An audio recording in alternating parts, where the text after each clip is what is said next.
Angelo Sandrin, a USCF expert, rated 2080. Sandrin was born on January 25th, 1922. He passed away December 24th, 2001, at the age of 79. He was from Chicago. His rating here is 2080, but he would eventually become a national master. His brother Albert, who was blind, was already a national master at this time. Rated 2267 at the time was Albert Sandrin. In 1961, Angelo Sandrin became Illinois state champion. In that same year, he and his brother Albert tied for first place at the Michigan Open. Angelo won on the tiebreak. All right, Bobby Fischer, as a young man, a teenager, was still playing Retti's opening. It was his favorite opening as a youth. Eventually, he became famous for saying pawn to king 4, best by test. But here we have knight f3, the king's Indian attack, or Retti's opening, which would lead to the king's Indian attack, was the most common way that Bobby would play Retti's opening. Retti's opening, named for the great Hungarian Richard Reti, and the big appeal for Retti's opening is its flexibility. You're insisting that black tip his hand, while reserving the right to transpose to an English opening, a queen's pawn opening, a king's pawn opening, or Bobby's favorite, the king's Indian attack. Well, Sandrin chooses knight f6, and Bobby plays the king's Indian attack.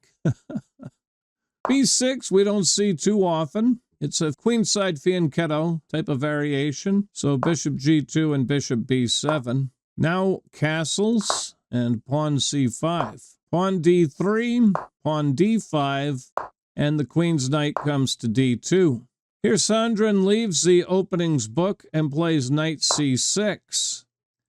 The book move is e6, followed by e4, bishop e7, rook to e1, knight c6 now, pawn c3, queen c7, pawn a3. And that's all the ECO has to offer, but the most common continuation from here is pawn takes pawn, rook d8 on the open file, and white will either play e5 hitting the knight, or queen e2 getting out of the rook's line of fire.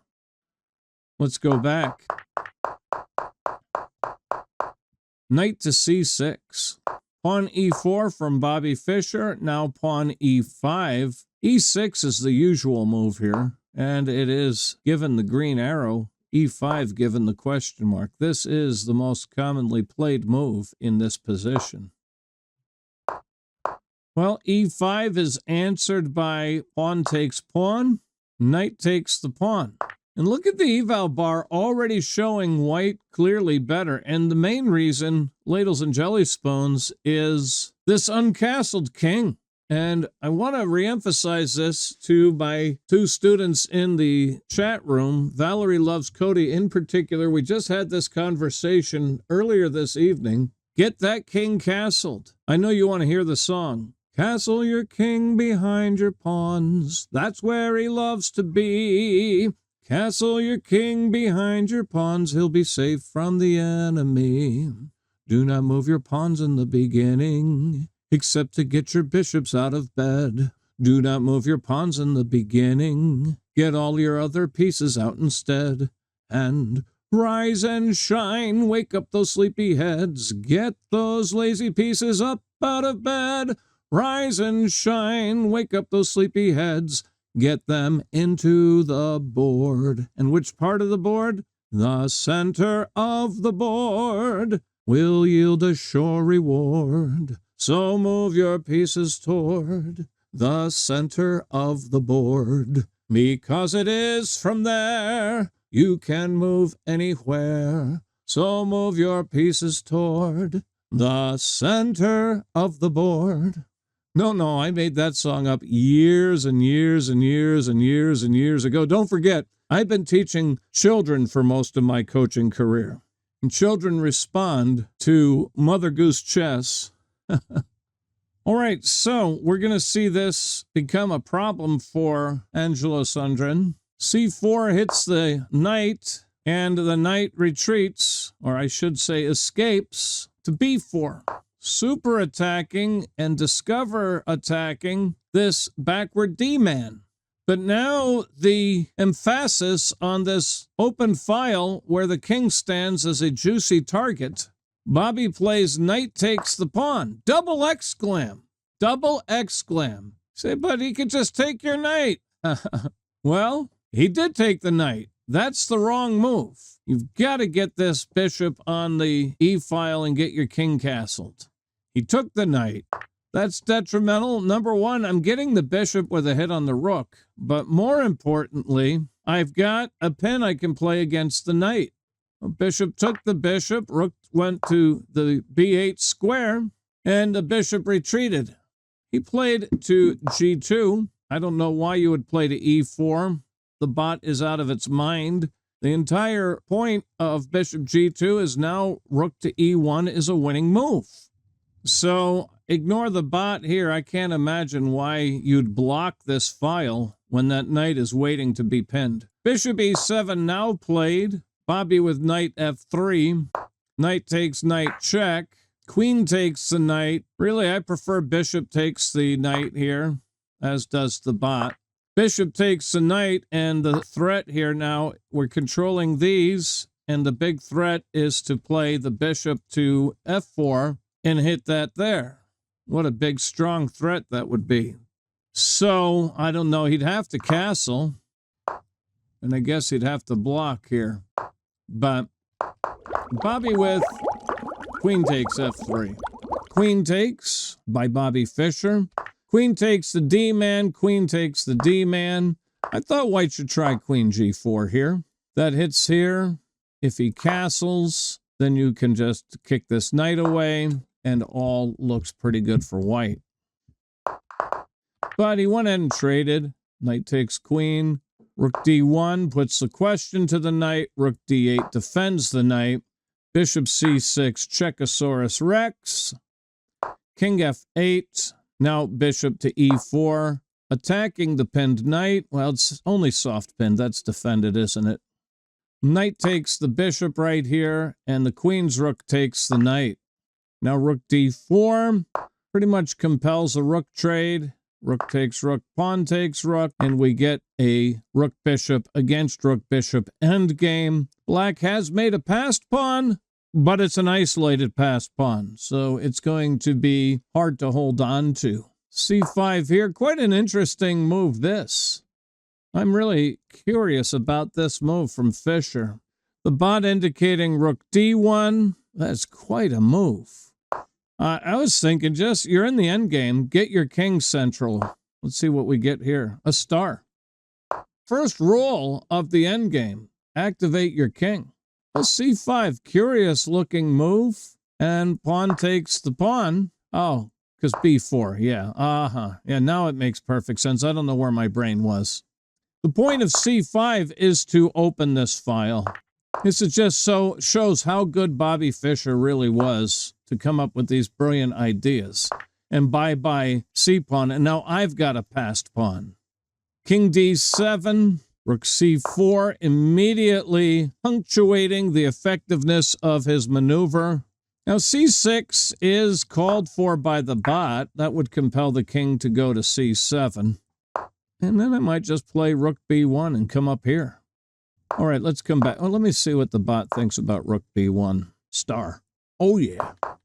Anyway, rook c4 by Bobby Fischer. King c7. Pawn c6. Rook d8. King f1 here. And you can even back up if you need to here. These are all moves in chess. But king f1, very principled move. Get that king active. g6. Yeah, d3 might be stronger here. It's going to compel me to play king e1, and then really black doesn't have much to do. But g6, king e2, pawn a5. Yeah, f5 would compel my bishop to go to c2. Oops, here, if he plays f5 and hits my bishop, I play bishop c2. He might super attack this pawn. So If he does, I think I'll super attack his pawn. Let's go back. A5 was played by Angelo Sandrin.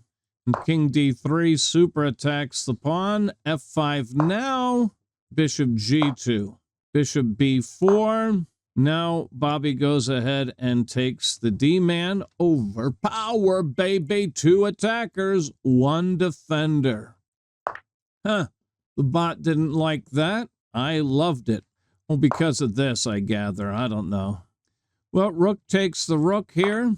Yeah, you've got opposite colored bishops. This should be a dead draw. Sandrin must blunder somewhere along the way here. King takes the rook. Bobby played king e2, defending the pawn. King c7. Yeah, g5 looks great there as well. Bishop d5. f4 looks great there. He's reluctant to play f4 because he doesn't want to give black any ideas of attacking this way, I gather. But he's coming up to play a wraparound of his own. h6 here. g5 apparently better. Now f4, g5. And that gets a check mark. The bot preferring a4. I actually thought maybe bishop to a3 would be a necessary move and then come to c1. I get a star for that. So if Bobby plays h4, let's say, for example, something along these lines. But g5 here, pawn takes the pawn, pawn takes the pawn, and h4, creating a passed pawn. And here's the move that cost Sandrin the game. Pawn takes the pawn. Ill-advised move. Pawn takes the pawn. And if you're not familiar with the technique on how, when you have 2 passed pawns against 1 bishop, you're going to see it here. Look at that eval bar just caught up with Bobby Fischer. This is a well-known technique, though, where you get both pawns advanced and the bishop can't stop both. You force the bishop to take one or the other, then you push the other. So he tried bishop d4, covering this square. Apparently a4 was called for. If you do that, I'm playing h5 right away, and then you're going to have to play here to blockade. Oops, to blockade. But bishop d4, pawn a4 by Fischer, locking this in place. Bishop f6, hitting the pawn. Yeah, I mean, it doesn't have any good choices. Bishop b2 is not going to be any better. I'll push here and force you to play to g7. Right? Bishop f6 was played, h5, bishop g5, but now king d3. White definitely in control here. King b6, king c4, bishop e3, bishop to f3, king c7, king d5. And that's where Sandrin resigned. Now, let's just demonstrate the technique in case you don't know it. For example, if we blockade here, king e6 hits this pawn. Ignore that inaccuracy. The bot doesn't know what it's talking about here. How's he going to save this pawn? He has to move it to f4. And when he does, I'll come over here, king f6, and come after the bishop. Or come after the pawn. I'm going to make him make a decision. So, for example, if he tries to relocate his bishop, well, I'm going to king g5, defending this square and attacking the pawn. Make him make a decision. The bishop's already overworked, isn't he? He cannot both defend the pawn and prevent this pawn from promoting. I should point out how important it is that we have a edge pawn over here on this side as well, our bishop covering the light square. So let's presume he defends the pawn. He does get a star, or I get a star, I should say, since that was my idea. But now h6. And he's got to relocate to defend the promotion square. So I'm going to h7. Ignore that derogatory mark from the bot. The bot does not know what it's talking about in this position. I'm showing you how to do this. Now, if you're a bot, then play it the bot's way. But if you're not a bot, then play it this way. Okay, he's got to move. He's in 6 funk. You know, he can move here or he can move here. Those are his two choices. But if he moves here, he's now in Zugzwang right here. So he has to stay on this diagonal. Let's say bishop here. Doesn't matter. Anywhere on this diagonal, it's the same thing. It's just different. But the point is, he has finally relinquished this pawn. Do I have to say, ignore the bot? It doesn't know what it's talking about. Now with this passed pawn gone, it's just a matter of time. So black has to move. We're just gonna, be careful not to cut off your bishop's defense of the pawn here. Don't play something like this. That would be an easy blunder to make, because you do want to reroute your own king over here and come after this pawn next. You just completely overwork his pieces. So king e3, and the reason I point that out is it'd be easy to want to stay on a light square since he has a dark squared bishop. King d6, but here I will move to a light square. King stay toward the center, king d3, and again, yeah, he's in Zugzwang, isn't he? He literally has no moves. It doesn't matter what he plays. Let's say bishop e5. I don't know. It doesn't matter.